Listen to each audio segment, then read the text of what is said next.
পাইয়ে গেছি কুমা দল, ৭৭ রানে অল আউট।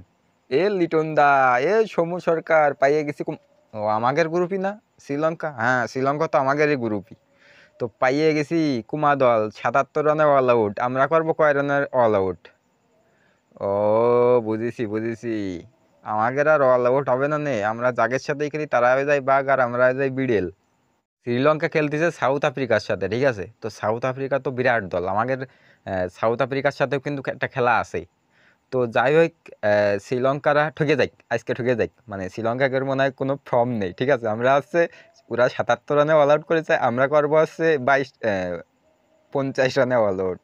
পারবো নাকি? শান্ত গ্রুপ কিরাম খেলতেছে। শান্তদা তো না, শান্ত ভাই তো বিরাট খেলতেছে। আর লিটন দা আর সৌম্য সরকার, তারা তো, তাদের কথা আর কব না।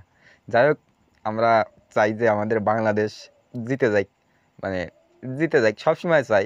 যাই আর কি আড্ডা যাই করি, মনে হয় বাংলাদেশ ঠকে গেলে মনে হয় কি যে বুকের মধ্যে কিরম ধুকপুক ধুকপুক করে। যাই হোক, সমস্যা নেই আমাদের।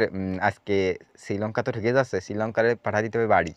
তো শ্রীলঙ্কা ঠকে যাচ্ছে, শ্রীলঙ্কা ঠকে গেলেই এরপর আমরা ঠকাবো শ্রীলঙ্কাকে। তারপর আর কিটা আছে আমাদের গ্রুপে? নেদারল্যান্ড ঠকাবে। আরও আছে অনেক দলই। যাই হোক, যা হয়েছে হয়েছে, কোনো সমস্যা নেই। আজকে ঠকে যাই, শ্রীলঙ্কা ঠকে যাই না, ঠকে তো গেছেই। আর লিটন দা, সৌম্য সরকার এই দিন হচ্ছে ফেরবে, রানে ফেরবে। আমরা জেতপই, সামনের ম্যাচ আমরা জেতপই। আমাদের প্রথম ম্যাচ আছে শ্রীলঙ্কার সাথে খেলা। তো শ্রীলঙ্কা ঠকুক, মানে শ্রীলঙ্কার কোনো প্লেয়ারের ফর্ম নেই। ও, মজা মারি ঠকাবো, কি মজা, মজা লাগতেছে আজকে। শ্রীলঙ্কা ঠকলে আরও মজা লাগে।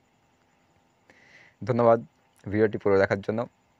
তো এই প্রতিদিনই খেলার আপডেট পেতে আমাদের পেজটি ফলো, চ্যানেলটি সাবস্ক্রাইব করুন। ধন্যবাদ।